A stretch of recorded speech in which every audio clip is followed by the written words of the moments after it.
Manchester United 0, Tottenham Hotspur 3. And yes, that sounds very, very, very bad. But I just want to get into it and straight away just talk about that red card for Bruno Fernandes.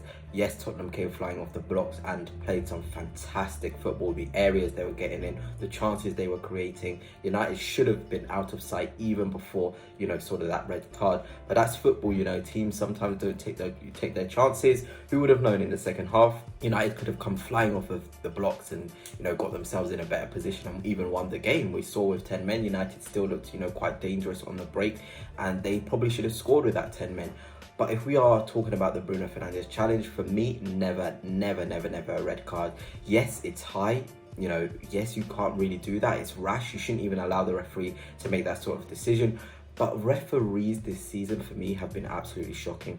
I'm an Arsenal fan and I've seen some horrid decisions, and this is up there with them. For me, if that had happened to an Arsenal player, I would be absolutely fuming. Number one, Bruno Fernandes slips over. What can you do? The surface is slippery.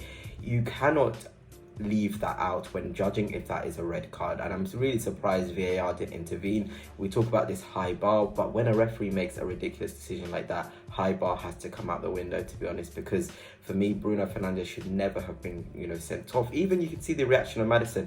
You can look at the players' sort of reactions and could sort of gauge whether something is a red card or a decision is correctly made. And Maddison looked quite I don't know, talking to Bruno Fernandes in a way whereby you left the referee no choice, you caught me here. But Maddison himself didn't even look hurt at all after the challenge. And it's a shame, really, that, a game which Manchester United were getting battered in, it would have been nice to see it end 11v11. But yeah, United have some serious issues. Mainu coming off injured as well is a massive blow. They need him. They've got Villa away. They've got Porto in the week. So many big games. They need their midfield. Samiro, I think, for the second goal it's so poor. You have to be so much stronger in the middle of the pitch. You've got to get yourself in those duels. You've got to win the ball. You've got to be authoritative. We talk about midfielders in this day and age. Looking at the big, strong, athletic, powerful midfielders, United don't have any of them. Onana would have been perfect for United. We see him balling out of Villa. He's got the pace, the energy, the skill, the strength, the dueling capacity. Ugarte is very good. But for me, in large spaces in a midfield like Manchester United, where you've got Mainu, who isn't the most athletic himself, and Bruno, who really isn't the best he's all right in those deeper roles, but you want him in and around the pockets, creating in the half spaces. That's where you want Bruno Fernandes to be. But, Ugarte is going to struggle with those two midfielders in front of him. They needed a powerhouse, somebody who's athletic in the six to cover the big distances. Casemiro isn't there to do that anymore.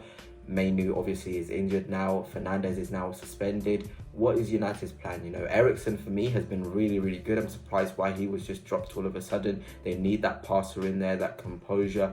At Arsenal, we have Jorginho, the guy that sort of comes onto the pitch, has that composure and that stability to the game. They needed someone like this against Spurs, who love to attack, to flood the midfield, to be in the pocket to play. United needed somebody with composure, and I feel like it just ran away from it in that midfield. Even with 11 men, they looked just so flat in there, to be honest. And we're talking about the fullback area. Dalot and Mazraoui didn't have the best of games either. And I'll say something, Onana for United is probably their best player this season. For me, the sort of saves he's making, United could easily be losing so many of these games, 4 5-0. We even talk about Southampton, where they won away from home, a nice attacking display. If Onana never saved that penalty, who would have known what would have happened in that game? You've got to give him credit. He gets a lot of criticism, but for me, he's been absolutely fantastic this season for Manchester United. Now, what next for United? It really does look like it's going to be a tough rest of the season for them. They've got Xerxes, Højlund. I've talked about maybe going to a 4-4-2, but something needs to change. If it isn't changing the manager, it has to be a tactical change. But we know Ten Hag is quite stubborn tactically, so I don't even see him making a change. So United really are on the back foot here. I don't know what can change for them.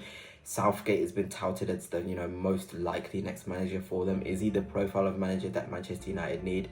Not at all for me. I really don't think that's the profile of manager that United need at the minute. And it will be a shame they go from a Tuchel mix, since that's what United need, a tactician, somebody who has the ability to change a game and adapt to a game. Ten Hag cannot adapt to a game state, and that's really, really disappointing. United are a big club, they need to be challenging. They should not be losing 3-0 to Liverpool at home or 3-0 to Tottenham Hotspur at home as well. That is not Manchester United. But yeah, let me know your thoughts on the game today. Well done to Tottenham Hotspur. I know this video has been heavy about United, but Tottenham Hotspur played some fantastic football and just finally got them in the rhythm. Brennan Johnson looked really, really good as well. Kulusevski in the middle of the park, what a performance for me, picking up the ball, driving the ball, his weight of pass, he is absolutely incredible. We even talk about Pedro Porro, his weight of pass as well, really, really, really good player.